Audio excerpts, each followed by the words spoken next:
Bueno, Carlos, de nuevo, millón gracias por el tiempo, por acompañarnos aquí, compartirnos tu conocimiento. Yo siempre hago la intro un poco del invitado leyendo su bio de Twitter, así que la voy a leer, ¿ya?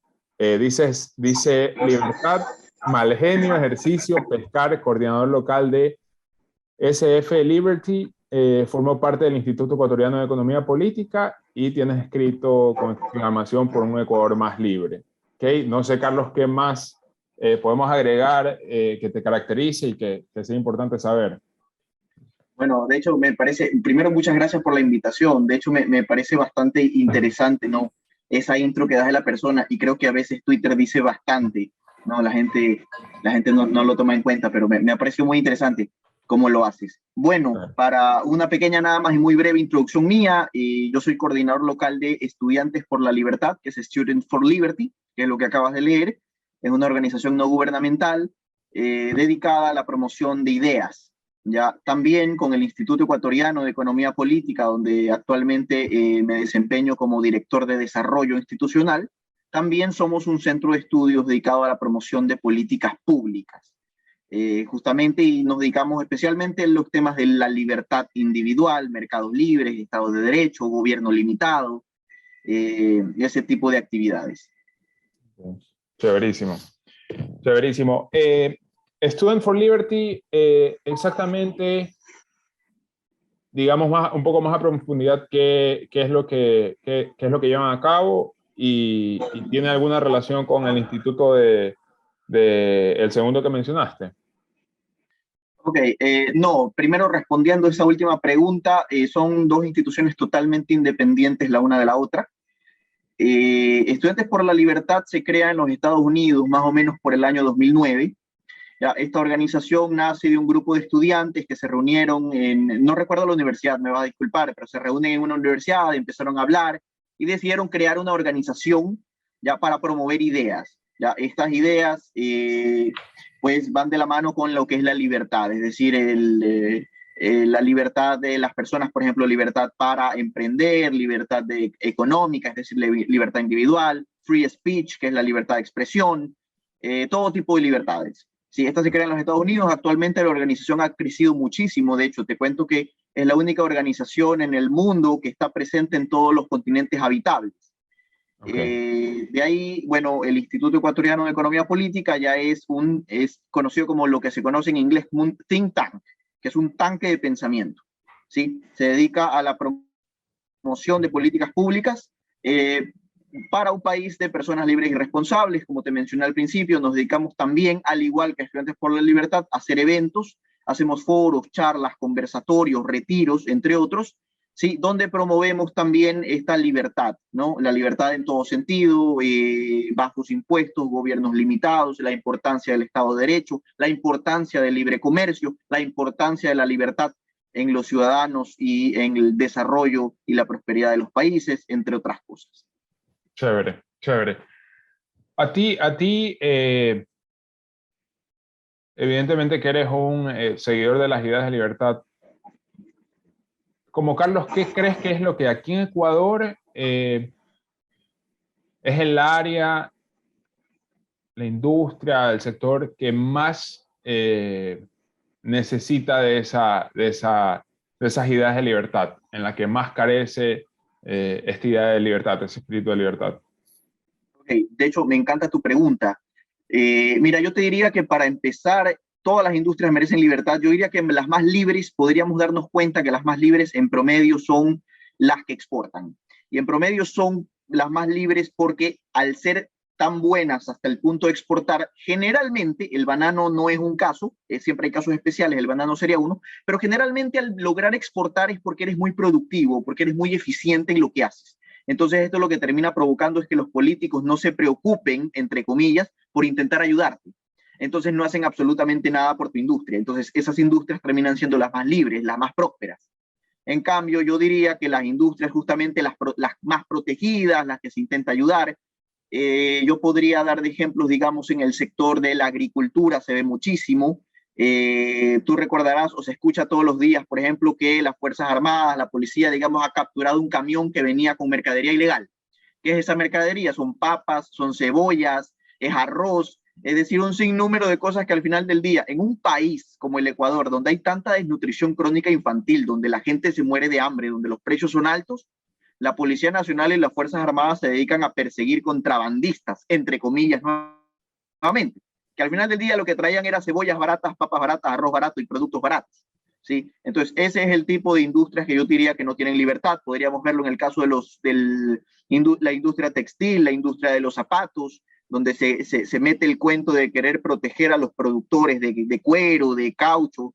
Llevan 40 años protegidos y se siguen quejando y siguen sin poder salir adelante. Lo mismo en la industria, por ejemplo, de ensamblaje de vehículos, ¿sí? Donde los vehículos son carísimos, donde yo recuerdo la Cámara de Comercio de Guayaquil, no sé si tú escuchaste, ellos decían, no era el 2 por 1, era 1 por 2, porque pagas por 2 vehículos, pero te llevaba solo uno. Ese es el tipo de industrias, por ejemplo, que no tiene libertad y donde generalmente se mete el cuento de es que estamos protegiendo a la industria, pero la industria no necesita ser protegida, la industria necesita que se le permita trabajar en libertad. O sea, ¿tú no crees que en ningún caso puede llegar a ser favorable algún tipo de regulación, proteccionismo, como algunos de los que acabas de mencionar? ¿Tú crees que en el largo plazo ninguno puede llegar a ser eficiente, funcionar?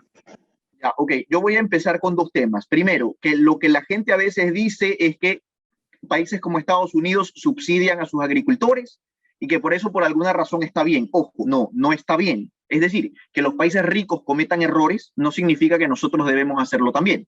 ¿Sí? Al final del día esto lo que termina perjudicando es a los mismos norteamericanos. Pero vamos a la parte del Ecuador, el proteccionismo. El proteccionismo nace o lo vemos principalmente, digamos, florecer con lo que fue la Comisión Económica para América Latina, la CEPAL, que tal vez muchos de quienes nos están escuchando la habrán escuchado en algún momento, que todavía sigue existiendo y todavía sigue proponiendo cosas perjudiciales. Bueno, más o menos para la década del 70 ellos proponían lo que se llamó la sustitución de importaciones. Básicamente decía, miren, cerremos nuestras economías al mundo, produzcamos todos nosotros solos hasta que en algún momento nuestra industria sea tan eficiente que pueda llegar a exportar. Ese día podremos abrirnos al mundo y competir con el resto. Pero ¿qué pasó? Los países se empezaron a cerrar, pero desgraciadamente lo que sucedió fue que estas mismas industrias se dieron cuenta que no tenían competencia, lo que era muy positivo porque podías vender caro, podías dar un producto malo, un producto de menor calidad y al final del día todos los ecuatorianos estaban obligados a comprarte. Entonces no había incentivos para mejorar, no había incentivos para que tu industria prosperara, para que creciera, para que te volvieras más productivo, para que mejores tu tecnología o mejores tus procesos. Y no había eso justamente porque no había competencia.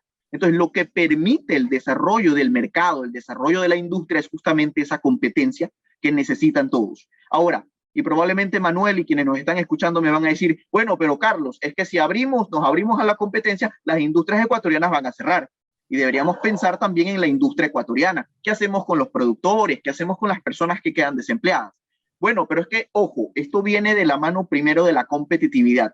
Tener bajos impuestos, no regulaciones excesivas, permitirle a la gente emprender, prosperar, salir adelante, conseguir tecnología barata, herramientas baratas, materia prima barata. Eso es lo que debería estar incentivando el Ecuador justamente para permitir el desarrollo de estas industrias. Yo creo que primero es por ahí donde deberíamos preocuparnos y no tanto de la parte proteccionista. De nuevo, lo que provoca el proteccionismo es monopolios, lo que provoca el proteccionismo es precios más altos, lo que provoca el proteccionismo es un producto de menor calidad y menos opciones en el mercado. ¿A quién perjudica? Vamos a perjudicar a los pobres y a la clase media.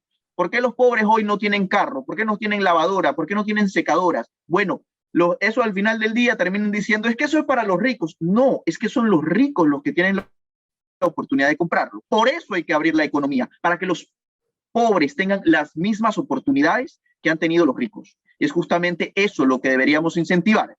Y creo que, bueno, ya expliqué un poco por qué la industria local no se quedaría sin trabajo si al mismo tiempo les permitimos aumentar su nivel de competitividad.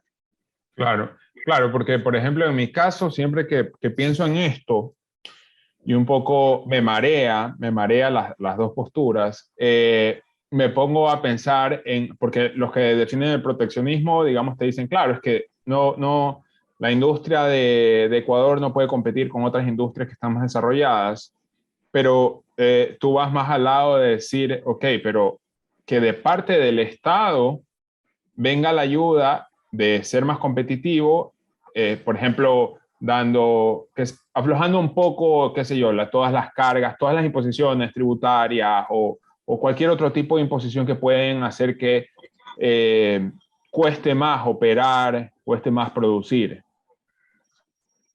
Así es. A ver, de hecho aquí viene la parte importante, esto, y por eso me encanta a mí cuando hablamos de estos temas, porque generalmente los políticos dicen como que, bueno, ¿qué podemos hacer? Pero la solución, y tú mencionaste algo sobre qué debería hacer el Estado, y esta es la mejor parte, que el Estado no tiene que hacer nada. La solución es el contrario, es el Estado debe dejar de hacer. Es decir, deje de poner impuestos, deje de poner regulaciones, deje de intentar hacer algo.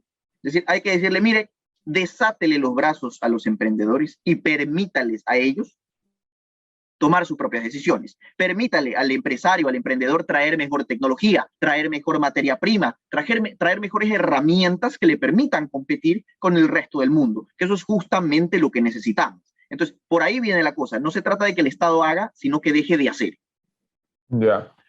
Ahorita que dices eso, o sea, no sé ni cómo plantear la pregunta, porque cuando uno empieza un poco a ver ideas, posturas políticas de izquierda o de derecha, es como que es como que muy binario, ¿no? O eres de derecha y es como que libre mercado, o eres de izquierda y es como que full regulación entre el gobierno. Pero, o sea, realmente ha pasado tanto tiempo que se han probado tantos modelos del uno y del otro, y es como, me da la impresión que no ha habido un absolutismo como que de un lado o del otro, no ha habido algo que te diga, mira, esto funcionó al 100% y esto funcionaría en cualquier lugar del mundo. ¿Qué piensas tú de eso? O sea, no hay una fórmula comprobada y obviamente tú tienes una postura bastante firme, pero a mí lo que me cuesta es ponerme en una postura firme, en un lugar firme, viendo que no hay ejemplos o no hay manuales que hayan funcionado en tal lugar y que funcionarían en cualquier otro lugar del mundo. No sé si está clara más o menos mi pregunta, mi planteamiento. Ok, bueno, voy a intentar de responderla, me dice si vamos por buen camino. Ahora, tú has mencionado dos cosas que quiero mencionar, si se me olvida una, por favor me lo recuerdas. Tú has mencionado, primero, que en Ecuador hemos probado ambas, ¿sí? Y que no se ha probado. Una es en el caso ecuatoriano y otra es ya la parte ideológica, sobre, mira, no hay o no podemos comprobar que un país sea 100% de derecha o 100% de izquierda y que haya dado resultados. Estoy totalmente de acuerdo contigo, sin embargo, en economía sí existe y sí está probado empíricamente lo que funciona y lo que no funciona. ¿Sí? Lo que funciona en una economía es un mercado libre, un mercado lo más desregulado posible. ¿Sí? Eso es lo que funciona, lo que permite el desarrollo de los países. Eso está probado totalmente. O sea, el libre comercio, el Estado de Derecho, es decir, la independencia de funciones, está probado que la estabilidad monetaria, lo que permite ahorrar, lo que permite invertir, digamos, son varios temas que permiten justamente ese desarrollo de países. Eso está totalmente probado. Que en Latinoamérica sigamos discutiendo si el libre comercio es bueno o malo, bueno, eso es culpa nuestra, ¿sí? Eso es culpa de los políticos que nos han engañado y es culpa de los ciudadanos también, que no hemos hecho absolutamente nada por comprobar si esto ha sido cierto. Ahora, yo quiero ir al caso ecuatoriano. Una pregunta sobre eso. Si alguien te escucha ahorita y dice, ok, quiero leer sobre eso, quiero investigar un poco más dónde ha funcionado. ¿Qué ejemplo, no sé, algún país específico, alguna industria específica, qué ejemplo se puede ir a investigar, a ver, a leer? Sí, perfecto. Si yo tuviera que recomendarte algo, uno de los mejores libros que yo leí sobre eso se llama Suecia, el otro modelo. Te lo repito, el libro se llama Suecia, el otro modelo, de Mauricio Rojas. Es un chileno que vivió en Suecia. Y este señor me encanta porque te habla desde la década de 1960 y él te dice, mira, Suecia tenía un problema económico enorme, ¿sí? Y te empieza a explicar cuál era el problema económico y qué es lo que los llevó a ellos a este problema. Y luego te empieza a explicar sobre qué hicieron para empezar a arreglarlo. Y te das cuenta que ellos empiezan a hacer todo lo que en Latinoamérica no nos gusta. Ojo, todo lo que no nos gusta. O sea, empezaron a promover el libre comercio, empezaron a incentivar más la entrada de nuevos participantes, empezaron a incentivar que la gente quiera invertir, que la gente quiera ahorrar, que la gente quiera abrir negocios. Incluso empezaron a privatizar cosas que antes solo hacía el Estado. Ojo, pero lo privatizaron abriéndolo al mercado. ¿Esto qué significa? No es que pasaron de un monopolio público a un monopolio privado, sino que vendieron los monopolios públicos y abrieron el mercado para que vengan más empresas a competir con esos monopolios. ¿Sí? Entonces, ¿qué pasó? Esto le permitió un cambio totalmente diferente a Suecia y que le ha permitido ser el país que es al día de hoy. En Suecia no se discute la importancia del libre comercio, ¿sí? En Suecia bajaron impuestos para poder lograrlo. Y un sinnúmero de cosas. Ahora, una parte importante que la gente siempre me dice es, Carlos, pero los países ricos tienen altos impuestos. Si tú revisas Suecia, Suecia tiene altísimos impuestos y Alemania también y son ricos. Pero, ojo, aquí hay una parte importante. Lo importante no es qué hacen los ricos siendo ricos, sino qué hicieron los ricos cuando eran pobres. ¿Sí? Y eso es la parte importante de la historia económica. Por eso la importancia de aprender de historia. Cuando los países ricos eran pobres, bajaron los impuestos. Y fue esa bajada de impuestos lo que les permitió desarrollarse. Y una vez siendo ricos, con una población enriquecida, empezaron a subirlos porque se dieron cuenta que la gente estaba en capacidad de pagarlos. ¿Sí? No es lo mismo cobrar altos impuestos en un país rico que cobrar altos impuestos en un país pobre, que es lo que nos dicen aquí o nos venden los políticos. Tú no sé si habrás escuchado, durante 10 años nos dijeron, no, pero es que pagar más impuestos no va a ser vivir como Dinamarca. No, señores, es que Dinamarca es rico, por eso pagan altos impuestos. Aquí había que bajarlos, no subirlos. ¿Sí? Esa es una parte importante que la gente suele preguntarme. Yo quería nada más, y tú me preguntaste sobre que en Ecuador hemos probado de todo. Yo quisiera preguntarte en qué periodo, en tu opinión, se ha probado de todo, porque yo te digo una cosa, en Ecuador nos vendieron la idea de la noche larga neoliberal, ¿no? Esa noche horrible donde los banqueros desgraciados se pusieron de acuerdo para destruir la economía ecuatoriana y llevarnos al sufrimiento eterno. Pero la realidad, ojo, la realidad es que cuando tú revisas de historia, la historia económica del Ecuador, te das cuenta que el Estado siempre ha estado presente, que los políticos hacían y deshacían lo que les daba la gana, que en Ecuador hemos vivido del proteccionismo duro y feo. Entonces, en el Ecuador no hemos vivido un periodo liberal, o sea, un periodo donde se permitió la libertad de empresa, la libertad financiera, la libertad de inversión. Eso no ha existido en nuestro país. ¿Sí? Entonces, esa es una parte importante que yo quiero rescatar, porque cuando hablamos de esta noche larga neoliberal, estamos hablando de mercantilismo, que es algo totalmente diferente a la apertura comercial y a la libertad de mercado. ¿Cuál es la diferencia de esos? Perfecto, gracias por tu pregunta, de hecho. A ver, el mercantilismo es un Estado que controla todo básicamente, pero que permite, digamos, o que da cierta apertura con límites. Más o menos como si yo fuera el presidente y te digo, mira Manuel, ¿sabes qué? Ponte tu empresa si quieres, tranquilo que yo te protejo. Ya, entonces, ¿qué pasa? Permite ciertos niveles de competencia o cierto nivel de mercado, ¿sí? Pero el Estado siempre está presente. La diferencia con la libertad, una libertad real de mercado, es donde dice, mira Manuel, puedes invertir donde quieras, si te va bien, qué bueno, si te va mal, pues qué pena. ¿Sí? Entonces, ¿qué pasaba? Yo te hablo un caso muy específico y fue esto del periodo 2000, ¿no? Con el problema de los bancos. Cuando los bancos privados empezaron a tener problemas y la gente dice es que esos banqueros desgraciados, es verdad, hubo malos banqueros, pero también hubo pésimos políticos que entraron a proteger a los bancos. ¿Y cómo lo hicieron? Empezaron a comprarles, el Banco Central empezó a financiarles sus deudas o su falta de liquidez. Se imprimían billetes para que ellos siguieran haciendo desastres. Es que esa no era la solución. Eso es mercantilismo. Un Estado presente, un Estado que protege y que al final del día estatizaba las pérdidas. Eso no es libre comercio, eso no es libre mercado, eso nunca existió en el Ecuador. Por eso la importancia de entender que esa crisis de 1999 y del año 2000 no fue algo causado por los privados, fue totalmente culpa del Estado. Y por eso la importancia, Manuel, y te repito, de saber de historia económica, de estudiar de historia. Y si quieren saber más sobre la crisis financiera, yo te recomiendo el libro La Noche Larga No Liberal. ¿Sí? Uno de los mejores libros que yo he leído sobre este tema. De hecho, es muy cortito, es muy breve, se llama Noche Larga No Liberal. ¿Ese quién lo escribió? ¿Cómo? ¿Ese quién lo escribió, ese libro? Es de, ahorita me acabas de coger en roja, pero en este momento te digo.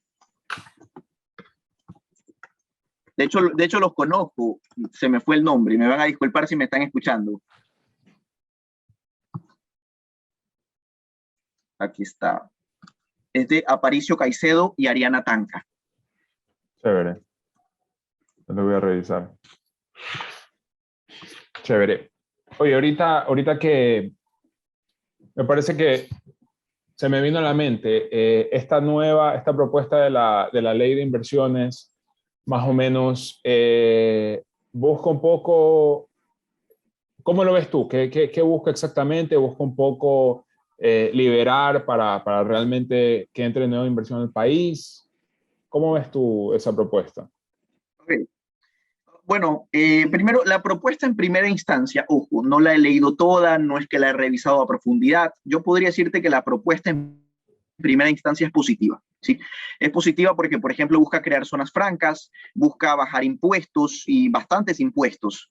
Es decir, creando estas zonas francas, por ejemplo, que no se paguen aranceles, que no se pague impuesto a la salida de divisas, que las empresas que inviertan, digamos, en estos lugares específicos, digamos, no estén pagando impuesto a la renta por 10 años. Eso me parece muy atractivo, porque de hecho es lo que hacen los países para desarrollarse. Digamos, lo hace Hong Kong, lo ha hecho Panamá con sus zonas francas. Es decir, son cosas que se pueden aprovechar. Y el Ecuador tiene otra ventaja que puede venir de la mano, que es la dolarización. La dolarización en nuestro país es muy importante porque, primero, los precios no suben todos los días, te da estabilidad, una estabilidad monetaria muy grande, no tienes riesgo cambiario cuando inviertes en el Ecuador porque usamos dólares, de manera que tu dinero no se ve depreciado de la noche a la mañana. Ya, entonces, ese es el tipo de cosas que yo veo positiva. Esta ley, de hecho, espero que sea aprobada. La ley es muy buena, trae aspectos positivos. Ahora, yo sí creo, y te voy a decir la verdad, a Lazo le faltó hacer otros ajustes. Y cuando hablo de esto me refiero, digamos, a la ley a la ley pasada. Tú recordarás que se subieron varios impuestos. Yo aplaudo que se hayan bajado impuestos, a impuestos a las telecomunicaciones, que recuerdo que bajaron, impuestos, digamos, eliminaron el IVA a los pañales, a las toallas sanitarias, a otro tipo de actividades, que me parece muy bien, estoy totalmente de acuerdo, pero Lazo se equivocó, digamos, en poner impuesto al patrimonio, ¿sí? Al patrimonio de las personas, al patrimonio de los ciudadanos, al haber aumentado el impuesto a la renta para personas naturales. Eso también fue un error. ¿Por qué? Porque cuando tú quieres que no solo los ecuatorianos, sino de afuera inviertan, debes a la par bajar impuestos, justamente para permitir que las personas con esos mayores ahorros también quieran invertir, sí, también tengan la oportunidad de hacerlo. Y de esto, por eso es que, y como te digo, creo que la ley de inversiones es positiva por un lado, pero sin embargo, subir impuestos al mismo momento no es positivo. Claro. ¿Sí? Entonces, ahí sí yo considero que el Lazo se ha equivocado. Creo que puede enmendarlo y esta ley que ya pasó, donde se subieron varios impuestos, también tenía aspectos positivos donde decía, por ejemplo, que el presidente podía eliminar impuestos a los consumos especiales y el impuesto a la salida de divisas por medio de decretos. Entonces, por ejemplo, si se aprobara esta ley de inversiones y a la par Lazo eliminara el impuesto a la salida de divisas, eliminara impuestos a los consumos especiales, sería muy positivo y sería muy atractivo para la inversión en nuestro país. Chévere. No, de esta ley no hay nada que tú veas, o sea, aparte de lo que dices de la que se pasó que aumentó los impuestos, no hay nada de la ley de inversiones que tú veas que no te guste o que hubieras o que no lo veas positivo, sí. Bueno, de nuevo, y siéndote muy sincero, como ya te mencioné, yo no he revisado la ley a fondo, ¿sí? En primera instancia yo no la he revisado a fondo, muy superficialmente. He visto los puntos más importantes, los más relevantes, y por lo menos en esos aspectos la veo muy positiva, ¿sí? Esperaría poder tenerte una mejor respuesta, pero de nuevo, no la he revisado con mayor detalle, de manera que creo que no hay ley perfecta, probablemente haya cosas que mejorar y esperemos que así sea. Claro. Ahora, el problema que viene después, ¿no? Es que con todas estas pugnas de poder que hay en la Asamblea, que pase, está súper friccionado, ¿no? Bueno, políticamente hablando, yo creo que eso es uno de los problemas que tiene Lazo hoy en día, ¿no? El poder gobernar con una asamblea que probablemente por temas de política, temas ideológicos, se van a oponer a todo lo que él proponga, aun cuando lo que proponga sea bueno, ¿sí? Pero yo creo que también parte de lo que es la democracia, lo que es el Estado de Derecho, es la idea de que debes debatir, de que debes poder escuchar otras posturas, aun cuando las posturas estén equivocadas o aun cuando las posturas no sean de tu agrado. ¿Sí? Yo creo que esa parte es importante, yo creo que a Lazo le va a tocar. Yo espero, ojo, espero que por el bien del país los políticos pongan de lado la ideología, ¿sí? Y sus creencias ideológicas y pongan primero al Ecuador, que es al final del día lo que los ecuatorianos queremos, ¿no?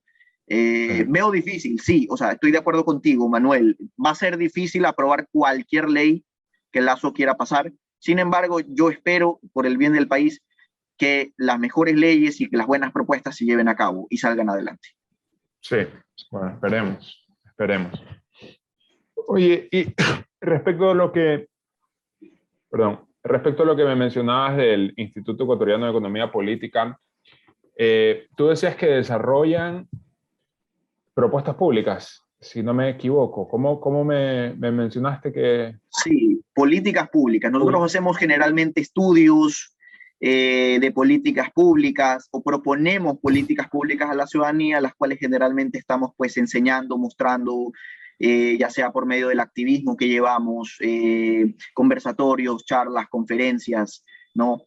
Nosotros hemos llevado a cabo, de hecho, el Instituto Ecuatoriano de Economía Política fue el instituto que llevó a cabo los estudios para implementar la dolarización del Ecuador, ya con los estudios eran del instituto, con a la cabeza Dora de Ampuero, que es nuestra fundadora, ¿no? Y que se lleva a cabo, justamente estos estudios fueron presentados al país y que tú reconocerás algunos de los nombres que te voy a dar, pero por ejemplo, quienes presentaban estas propuestas o este estudio eran personas, digamos, como Joyce de Ginata, eran personas como Franklin López, ya que estaban detrás del tema de la dolarización. ¿Sí? Entonces, ojo, lo que te digo es que el instituto ya es reconocido por académicos por justamente este tipo de estudios que nosotros llevamos a cabo. El año pasado, antepasado, si mal no recuerdo, no recuerdo bien la fecha, pero nosotros ya presentamos, aunque fue ya para finales del gobierno de Lenín Moreno, presentamos un anteproyecto de ley para la integración financiera del Ecuador.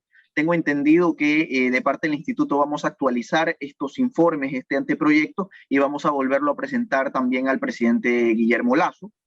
Y así hemos venido nosotros llevando a cabo diferentes estudios justamente para incentivar pues ese crecimiento, desarrollo y prosperidad de nuestro país. Justo por eso te preguntaba, porque te quería preguntar cómo llegaba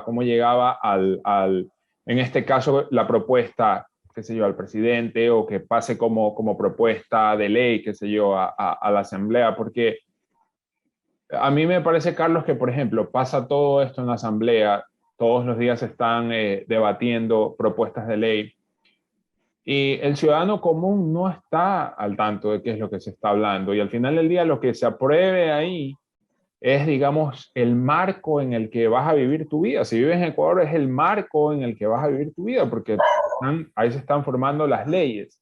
Entonces me parece súper interesante que ustedes que están con la vocación, con el deseo de fomentar las ideas en las que creen, me parece interesante que puedan llegar a presentarlo al gobierno y que eventualmente se puedan llegar a hacer realidad. O sea, es el hecho de que exista este instituto y de que no sea, en mi caso yo por ahí lo he escuchado, pero no lo conozco a profundidad, no sabía que tenían estas propuestas de políticas públicas.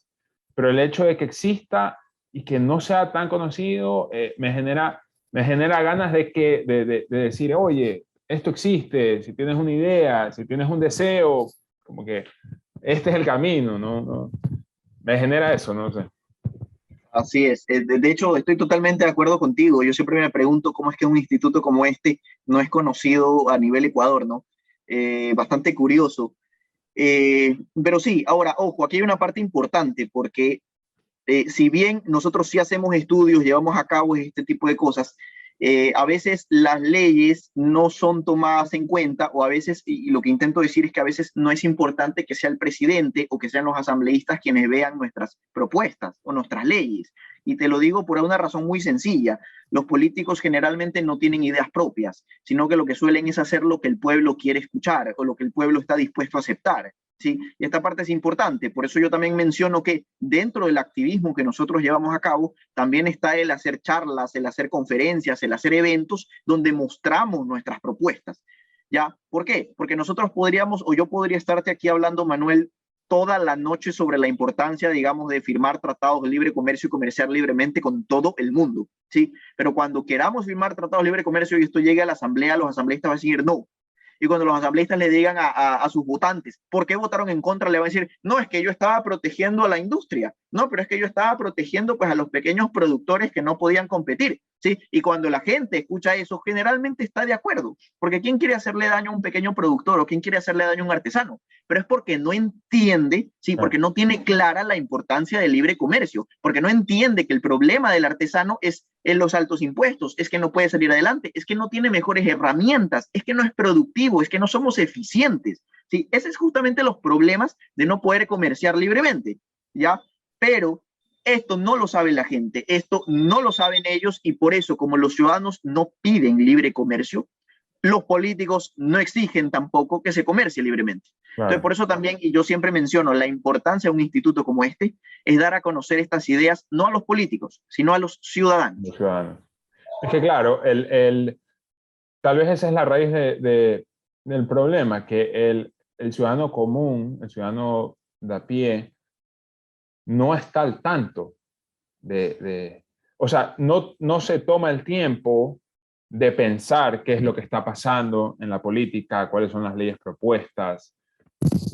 Hay, no sé cuál es la palabra, un desinterés, desconocimiento, o sea, realmente, ¿por qué puede ser que a la gente no le llama la atención? Tal vez en vez de dedicarle, qué sé yo, quitar de las horas que le dedica a Facebook, a Instagram, quitarle 2 horas a la semana para entrar a ver, porque toda la información es pública en las propuestas de ley y todo esto. O sea, me llama la atención que realmente no hay un interés por algo tan fundamental como los temas políticos, ¿no? Económicos. Así es, y de hecho las decisiones de los políticos, aun cuando sean malas, nos afectan a todos, ¿no? Y eso es algo que deberíamos tenerlo presente, y sin embargo escuchas gente que te dice, no me interesa la política. Bueno, pero es que no está consciente, ¿no?, de la gravedad que es que un político tenga la capacidad de manejar tu vida, tenga la capacidad de arruinar tu vida incluso. Ya, estoy totalmente de acuerdo contigo y creo que ese es el tipo de cosas que debemos cambiar, que la gente se interese más por estos temas. Ahora, yo también creo que y uno de los grandes problemas es que la gente ve la economía como algo difícil, ¿sí? Como la economía como algo de números, como la economía como algo que solo manejan los expertos, y eso no es cierto. Nosotros hacemos economía todos los días, o sea, la ama de casa sabe más de presupuesto que los políticos, ¿sí? Sabe que no puede gastar más de lo que le ingresa, sabe que debe buscar lo barato y lo que más le, o sea, no sé, el pollo más grande pero que esté barato, ¿no? La carne de mejor calidad, que dure más tiempo. Ella debe buscar eso y a los mejores precios, pero eso los políticos no lo aplican, y no lo aplican porque no es el dinero de ellos, ¿ya? Entonces, digamos, ese es el tipo de cosas sencillas que los ciudadanos deberían saber y que también deberíamos preocuparnos de explicar, ¿no? Que la economía es mucho más fácil, que la economía es sentido común. La economía no es para expertos, más bien los supuestos expertos no suelen saber de economía. Esa es la peor parte. Sabes que estaba justo el otro día en otra conversación, estábamos hablando de eso, que hoy en un mundo en el que las redes sociales son tan relevantes, tan importantes, hace falta no sé, un medio o personajes, influencers, que de cierta manera pongan contenido de ideas políticas, de economía, pero de forma tal vez más digerible, más adaptada a cómo funcionan las redes hoy en día, ¿no? Ahí me parece que hay un espacio importante. Bueno, de hecho estoy totalmente de acuerdo contigo, ¿no? Y también hay quienes justamente utilizan estos espacios para dar las ideas incorrectas. Creo que también hay espacio para hablar de las ideas correctas, hablar de lo que funciona y enseñarle a la gente realmente economía. Claro, Estoy claro, totalmente sí. de acuerdo contigo. Así es. Oye, Carlos, estaba viendo en tu Twitter, tenías publicado tenías fijado un artículo que escribiste, creo que en la Cámara de Comercio de Guayaquil, si no me equivoco. Y tú, un poco de lo que leía, ahí explicabas que el socialismo se puede vender bien porque en el corto plazo te puede generar la percepción de que estás avanzando, estás progresando económicamente. Y me ponía a pensar que tal vez las ideas liberales puede ser que sean a la inversa, que sea un poco más pensando a largo plazo y cueste más. Y yo digo, es un poco, cuando un presidente entra a gobernar, tiene 4 años, ¿no? Entonces, si tiene que plantearse o cómo va a ejecutar si ejecuta ideas socialistas en esos 4 años, que es un periodo corto realmente, va a haber, en ese corto plazo, va a generar una óptica más positiva como político, ¿no? Pero si tienes unas ideas liberales y sabes que tal vez vas a ver a más largo plazo un resultado, pero sabes que tu periodo es de 4 años, puedes tener un miedo también de generar una óptica negativa porque sabes que tu proyecto es más a largo plazo, ¿no? O sea, es como que hay un conflicto ahí de el término, el periodo que tienes y el tiempo que realmente toma llevar a cabo o ver los resultados de tus ideas.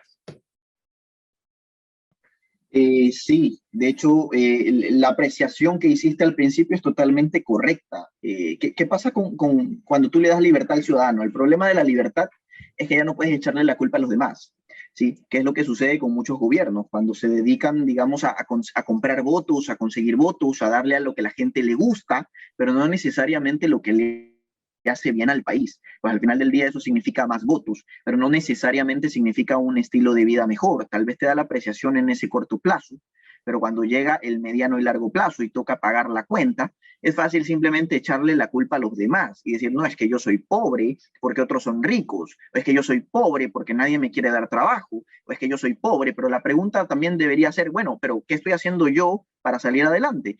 Ojo, y no estoy diciendo que quien está saliendo todos los días a buscar trabajo lo está haciendo mal, por si acaso. Lo que estoy diciendo es que cuando yo apoyo políticas que perjudican a quien invierte, a que perjudica a quien quiere ahorrar, quien quiere poner su negocio, pues al final del día eso me va a perjudicar a mí en un mediano y largo plazo. Sí, ese es el tipo de cosas que los ecuatorianos también deberíamos estar preocupados, o sea, de que se incentive el ahorro, que se incentive la inversión, que seamos o que nuestros políticos hagan ver al Ecuador como un país atractivo para invertir, no solo para ecuatorianos, sino también para extranjeros. Entonces, ese tipo de cosas nos afectan muchísimo. La economía nos afecta en el corto, mediano y largo plazo. Concuerdo contigo cuando dices, llega un político, solo tiene 4 años y se hace todo esto que yo he mencionado, pensando solo en el largo plazo, probablemente no vaya a ganar la reelección y probablemente ni siquiera vaya a durar 4 años. Sí, esa es la realidad. ¿Ya? Pero creo que sí lo que deberíamos ir haciendo es, y tal vez pensando en un corto plazo, para ayudar, cómo podemos ayudar a la gente en el corto plazo, es pensar, bueno, cómo podemos ayudar a la gente también en un mediano plazo. Yo rescato algo de Guillermo Lasso y rescato que quiere firmar tratados de libre comercio. Eso va a ayudar muchísimo a la industria, va a ayudar muchísimo a los ecuatorianos. Eso significa mejor calidad, significa más bajos precios, significa más oportunidades de inversión, significa más plazas de empleo. ¿Ya? Eso, cuando veamos los resultados o los beneficios de eso, Lasso no va a estar en la presidencia. ¿Sí? Y por eso considero que los políticos también deberían empezar a hacer, es decir, preocuparse sobre cuál va a ser mi legado a futuro, qué voy a dejar, ¿no? Pero de nuevo, y por eso la importancia de que la gente entienda de economía, ¿sí? Que la gente entienda la importancia de la libertad, ¿sí? La importancia del Estado de Derecho, la independencia de funciones, la importancia o el mal que hacen los políticos cuando deciden intervenir en la economía. Sí, y por ahí lo dijiste, esa mentalidad de salir de esa mentalidad de me deben de proteger, me deben de cuidar, que si no me va bien es culpa de otro, y empezar con con una mentalidad más proactiva y hacerte responsable. O sea, hacerte responsable en el sentido de tengo que seguir y tengo que seguir, salir, trabajar, esforzarme, porque al final del día, si tienes una mentalidad más de víctima, probablemente te vas a dejar influenciar por actores políticos negativos. La parte de la cultura, de la idiosincrasia, me parece que es fundamental también. Sí, totalmente de acuerdo. Mira, yo quería ponerte un ejemplo muy práctico sobre el problema de la intervención del Estado en términos económicos, ya, porque me parece importante. Tú habrás visto, y de hecho quienes nos están escuchando probablemente habrán visto que en el Ecuador es muy común, y de hecho ha sucedido hace un par de días, que los productores, agricultores suelen cerrar vías cuando están teniendo problemas en su industria. Ahora hace poco vimos el tema de los bananeros, que cerraron calles, no con los racimos de banano, y lo que pedían era que el gobierno comprara su sobreoferta, la sobreoferta que ya no pueden vender a Rusia.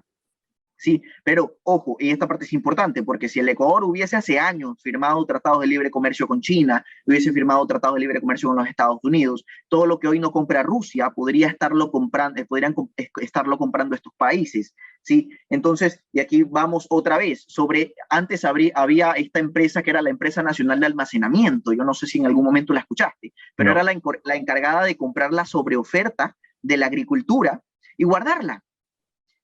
Ojo, estamos usando el dinero de los ecuatorianos, dinero que podríamos usar para la educación, para la seguridad ciudadana, para la salud de los ecuatorianos, la usamos en comprar la sobreoferta de un grupo de empresarios o un grupo de productores que les iba mal.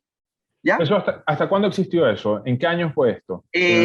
Si mal no recuerdo, fue en el gobierno de Lenín Moreno que la empresa se cierra, ¿sí?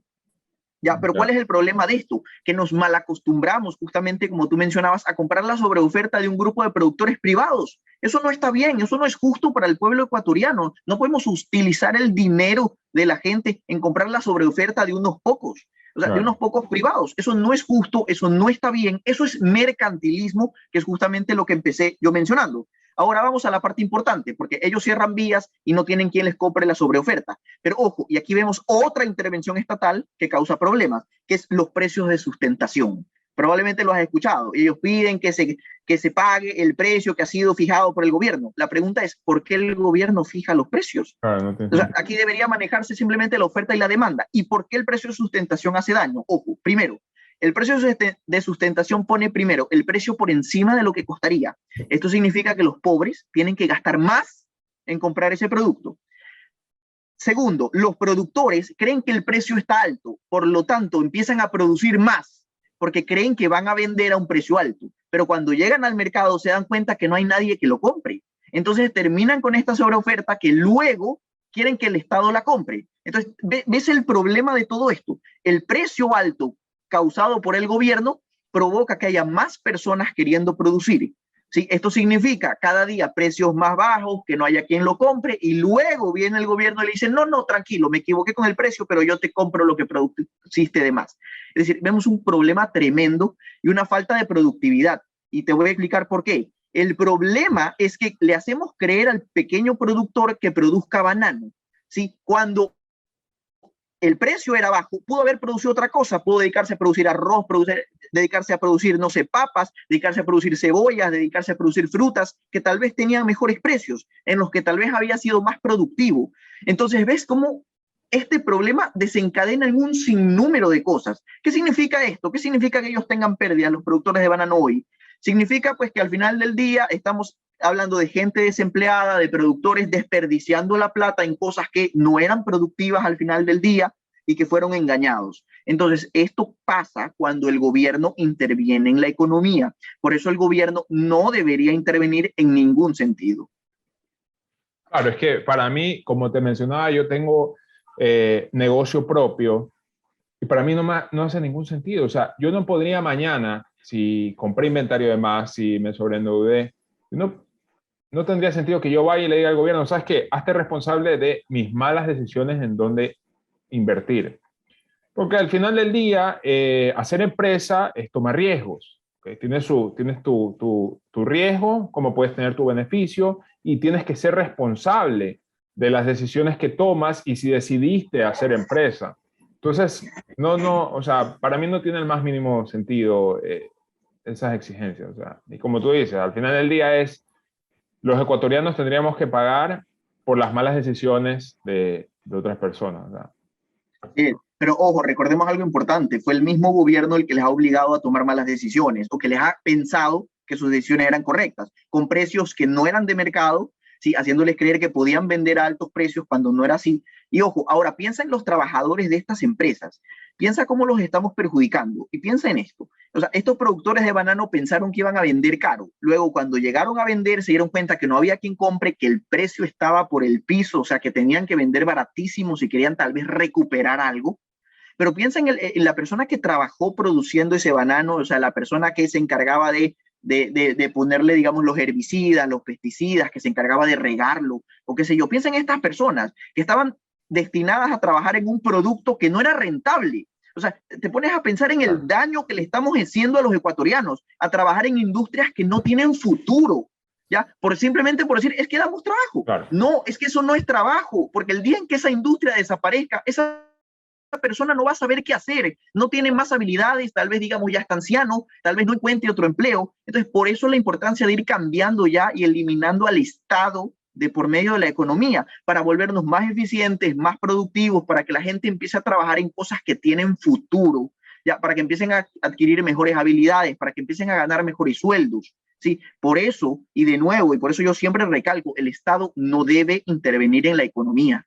Claro, totalmente, claro, porque todas estas personas estaban trabajando, estaban planificando un futuro basándose en una ilusión formada por el gobierno. O sea, me suena, por ejemplo, cuando salió lo de Big Money, de Don NASA, ¿no? Que lo cogieron, frenaron toda esta pirámide y salió la gente a protestar. Porque claro, Don NASA, Big Money les pinta una ilusión, les vende un sueño y toda esta gente tuvo que haber dicho, resolví el problema de cómo generar dinero. Aquí encontré la mina de oro. Y habrán hecho planes a futuro, al momento, ok, este va a ser mi ingreso fijo, hasta que desapareció el sueño, desapareció la ilusión, pero claro, el comportamiento humano lleva a que salgan a las calles a decir, oye, no me quites la oportunidad de generar ingresos, que esta es mi fuente de ingresos. Y en ambos casos generados por una ilusión, ¿no? Así es, una tasa de interés altísimo, el 90%. Recordemos que eso no lo daba ni el notario Cabrera. No, el notario Cabrera te daba una tasa de interés del 10%, imagínate. Es que sabes que para poder tú creer que tiene sentido, o sea, para tú creer que eso es algo real, que tiene sentido lo que se está haciendo con tu dinero, tienes que tener una ignorancia muy grande en educación financiera. O sea, tienes que tener... ¿Cómo vas a...? O sea, es que es algo imposible, 90%, no tiene sentido. Pero Así es, bueno, totalmente de acuerdo. Pero bueno, Carlos, para ir cerrando, no quitarte más tiempo, una última cosa que antes de empezar la grabación lo mencionamos y quisiera saber el tema del salario de los maestros, que se aprobó hace poco este incremento en el salario, ¿no? Y lo que más se escucha, como que el titular que más se debate es, ok, se aumentó el salario, pero ese presupuesto para pagar esos salarios son creo que algo así como 2.500 millones de dólares que no existen, no hay. Entonces es como que aprobaste una ley y no hay el dinero para ejecutar. O sea, entonces, ¿qué es lo que va a pasar? ¿Cuál va a ser el resultado de esto aquí? Ok, mira, en primera instancia lo que yo te diría es, primero, a los profesores los han engañado. ¿Sí? Esto es un timo. A los profesores, para algunos grupos políticos, no vamos a decir cuáles, pero para meterse a los profesores al bolsillo, le dijeron, mire, tranquilo, yo le voy a subir el sueldo, que no va a haber ningún problema. De hecho, el aumento de sueldos da un total de aproximadamente 2.800 millones de dólares. 2.800 millones de dólares. Eso es 2 puntos más de déficit fiscal que ya tiene el gobierno. O sea, ya tenemos déficit y quieren aumentar 200 millones de dólares más ese déficit. Ahora, la ley es muy clara. La ley dice que tú no puedes financiar gasto corriente, ¿sí?, con ingresos que no sean permanentes. Es decir, si vamos a elevar 2.800 millones de dólares de gasto, tenemos que tener 2.800 millones de dólares adicionales de ingresos. ¿Qué ha dicho la Asamblea? Ha dicho, no, pues si el precio del petróleo ya subió, que lo paguen con el petróleo. Sí, pero el petróleo no está alto siempre. El petróleo no es un ingreso permanente. Ojo, es un ingreso extraordinario, que es totalmente diferente. Es como que, Manuel, no sé, pues a ti te llueve en el mes de enero, empezando el año, te llovieron $1.000 y tú empiezas a gastar todos los meses como si todos los meses ganaras $1.000. Pero la realidad es que ese mes fue muy bueno, pero al mes siguiente, en febrero, pudiste haber ganado 200, en el mes de marzo solo 300, ¿sí? No puedes vivir como si ganaras 1.000 todos los meses. Eso es lo que está provocando la Asamblea, ¿sí? Esto no es ni siquiera constitucional. O sea, aquí lo que va a pasar, y probablemente ellos ya lo saben, es que Lasso va a tomar la ley y va a tener que vetarla, ya probablemente mandarla a la Corte Constitucional para que la revise, y lo que va a pasar, o lo que yo creo, espero equivocarme, pero yo creería que por mala fe lo que ellos quieren es que Lasso haga esto para que Lasso termine peleándose con los maestros, ¿sí? Esa es la realidad, porque de ahí esta ley no está financiada. No digo que no podrían ganar más, me parece muy bien que los profesores ganen mejor para que se dediquen más a su trabajo, ¿no? Para que quieran enseñarles, para que tengan mayores motivos para ir a dar mejores clases. Sin embargo, esta ley no está financiada. De nuevo, a los profesores les engañaron, desgraciadamente. Lasso va a ser desgraciadamente el que tiene que tomar pues la decisión que a nadie le gusta, que es tener que decirle a los profesores que no, y todos los políticos probablemente van a saltar y van a decir, ahí está, si ven, ese es el neoliberal desgraciado de Lasso maldito que no les quiere subir el sueldo. No, señores, no es Lasso el que no quiere, es que la ley no lo permite y el déficit tampoco. ¿Sí? Ahí está el problema y por eso considero que esta ley no debería pasar, ojalá no pase, y no porque no quiera, de nuevo, como ya te mencioné, Manuel, no es que no quiero que los profesores ganen más, es que no podemos aumentar el déficit si no tenemos cómo pagarlo. De acuerdo, de acuerdo, de acuerdo. Chévere, Carlos. Bueno, millón gracias por tu tiempo. Con esta sí cierro, con esta pregunta sí cierro. ¿Qué a alguien que esté interesado en introducirse a la economía, que no tenga formación previa, que quiera empezar a introducirse de una manera sencilla, un lenguaje sencillo, espontáneo, qué fuentes recomiendas? ¿Recomiendas tal vez alguna fuente, libros o videos? O sea, ¿qué recomendarías? Ok, te voy a recomendar el mejor libro que yo he leído, con el libro que yo empecé y con el libro que yo dije, oye, este tipo dice todo lo que yo creo. Ya, libro muy fácil. Ojo, si tú no sabes de economía, si nunca has estudiado economía, si no tienes idea qué es la economía, yo te recomiendo ese libro. Se llama Economía en una lección, de Henry Hazlitt. De hecho, el libro pueden conseguirlo fácilmente en internet, en PDF. Buscas Economía en una lección, de Henry Hazlitt.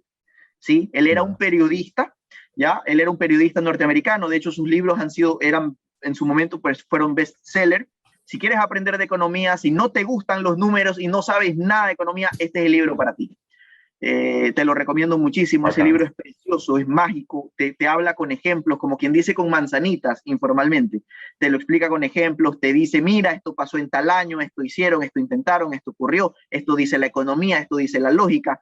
Muy bueno, recomendadísimo. De ahí, si estás en el Ecuador, de hecho, en el Instituto Ecuatoriano de Economía Política también, el instituto vende 2 libros que cuando llegué al instituto y los leí me parecieron maravillosos. Son un poquito más avanzados para quien ya sabe economía, pero son muy buenos. Uno es Economía del Sentido Común, de James Warney, Economía del Sentido Común, y el otro es Descubriendo la Escuela Austriaca de Economía Política, que también son libros espectaculares para el que quiere aprender de economía. Esos libros yo siempre los recomiendo. Chéverísimo. Chévere, Carlos. Entonces, bueno, de nuevo, millón gracias. Súper valioso todo lo que nos compartiste hoy día, así que nada, agradecerte y espero en un futuro volvamos a conversar. Por supuesto que sí. Muchísimas gracias por la invitación. Siempre a las órdenes.